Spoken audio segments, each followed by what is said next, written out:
16 missiles. Just try to visualize that for a moment. This isn't a movie. It's not a simulation. Yeah, this is 16 ballistic missiles, each with, what, over 1,000 pounds of explosives? Yeah, and they're arcing through the upper atmosphere. And moving at hypersonic speeds. I mean, at that kind of velocity, physics starts to feel a lot like destiny. Right, hypersonic. Yeah. And on the ground, you've got radar screens lighting up all across the Middle East. You have commanders in bunkers who have, and this is literal, minutes to figure out if this is the start of a major war. And the really scary part isn't just the missiles themselves, it's the data. It's, the fact that in those first few moments, the information is it's incomplete, it's contradictory. It's terrifying. It is. You're essentially trying to catch a bullet with a math equation while a bullet's still in the air. Welcome back to the Deep Dive. Today we're doing something a little different. We've got a whole stack of timelines, declassified reports, after-action memos, all about the missile strikes after the Soleimani incident. But we should be clear.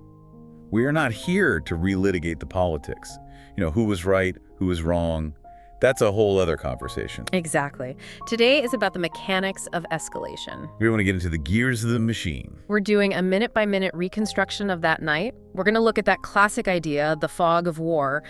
But we want to get really granular. We're going to see how a very specific lack of information, specifically about casualties, was maybe the only thing that stood between de-escalation and all-out war. It's a perfect study in what you might call controlled chaos. Yeah. And when you actually look at the logs, you realize just how thin that margin of error really was. It's just shocking. You see that history didn't turn on some grand strategy. It turned on whether a radar operator made the right call in like a 10-second window. That's it. So let's get into the room. Okay, let's start with the tech. The sources all say this kicks off with detection. But it's not like someone on a watchtower sees a missile. This starts in space.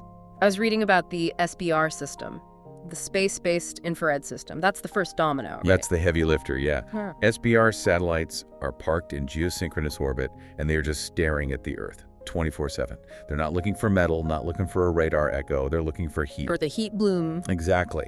When a ballistic missile ignites, that rocket motor creates this immense thermal signature. It's a huge flash of infrared light. The satellites pick that up instantly. And that is when the clock starts ticking. So the satellite sees the flash, an algorithm takes over, it figures out a launch point, an azimuth, which way it's pointing, and within seconds, that data is on screens in command centers. But here's the problem, and this is really crucial to understanding the panic. A ballistic trajectory. Mm-hmm. It isn't a perfect clean line on a map, not in the first minute anyway. You're dealing with something called an ellipse of uncertainty. I love that term. It's so perfectly terrifying. It's a probability map. That's all it is. Imagine drawing a big circle on a map and saying, the missile's going to land somewhere in here. At launch, that circle is huge. You could cover a city, multiple bases. And as it flies, the radars get more data points, and the ellipse shrinks, gets tighter. It tightens around the target. Yeah. But the commanders, they don't have time to wait for it to shrink. They have to make a call based on that big, scary ellipse. They see it covering Al-Assad Air Base, maybe Erbil.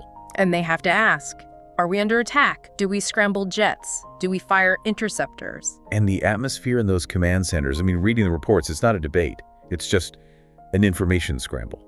You have launch warnings, you have impact imminent sirens going off on the bases. And false positives, I bet. So many false positives. The sensors are so sensitive they might see a secondary flash and think it's another launch entirely. You're trying to figure out intent from physics. Is this a decapitation strike, or is it just a slap on the wrist? And you have to decide that while the missiles are still coming down, you guess wrong, and you either fail to protect your people, or you accidentally start a war by shooting at a ghost. Which brings us to impact. The missiles land. And now we enter what the sources call the information vacuum. This is the moment where all that amazing technology fails, and human chaos just takes over. The descriptions from the ground at Al-Assad are, well, they're apocalyptic. The shock waves were tossing those huge concrete T-walls around like dominoes.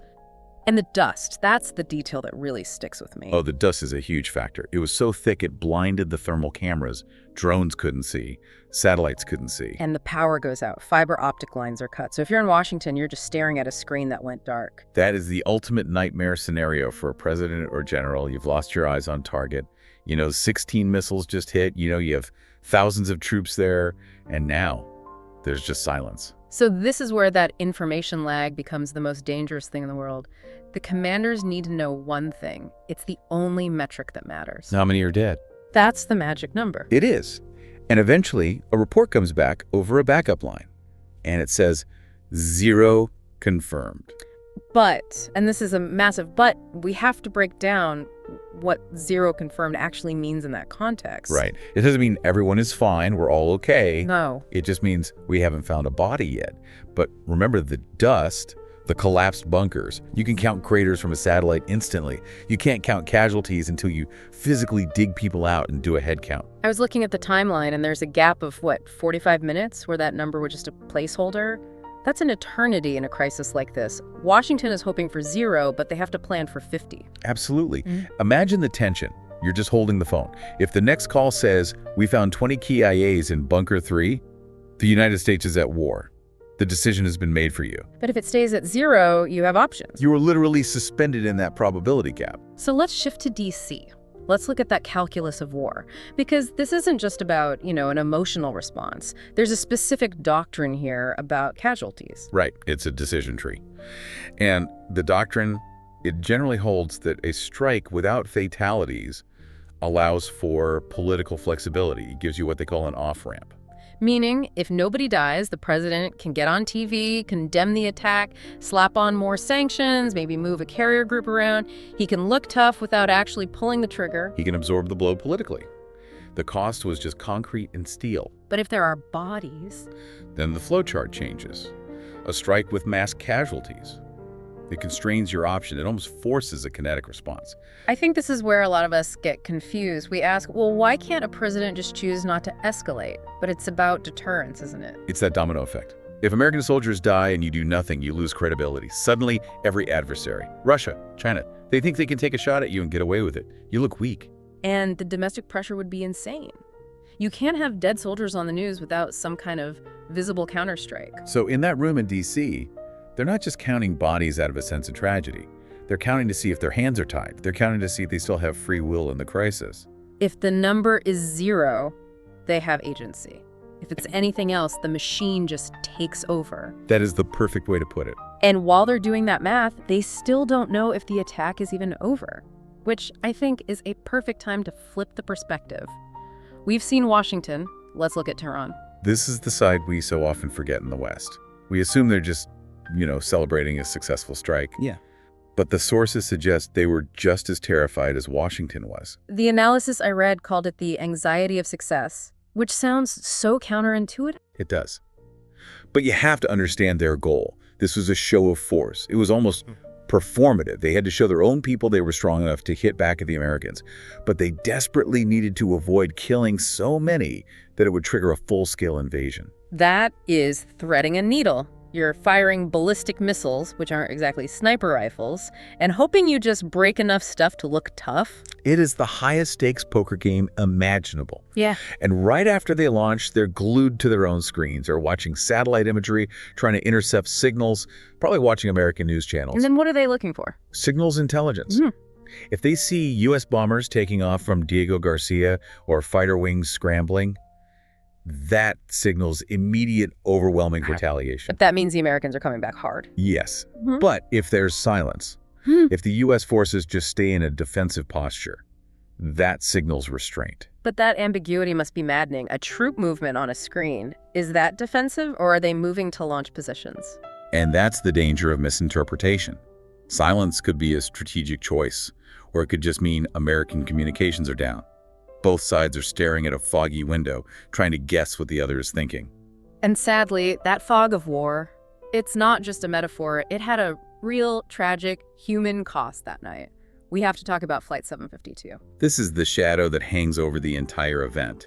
This is where that margin of error completely breaks down. And it's not a footnote. It's a direct result of the mechanics we've been talking about. So hours after the missile strikes, when tensions are at an absolute peak, Ukrainian International Airlines Flight 752 takes off from Tehran. It's a civilian plane full of families, students. In just minutes after takeoff, it was shot down by an Iranian surface-to-air missile, a SAM battery. At first they denied it, but the evidence was just too much, and they admitted it was an accident. But accidental, I mean, that word feels so empty for something this awful. We need to understand how that happens.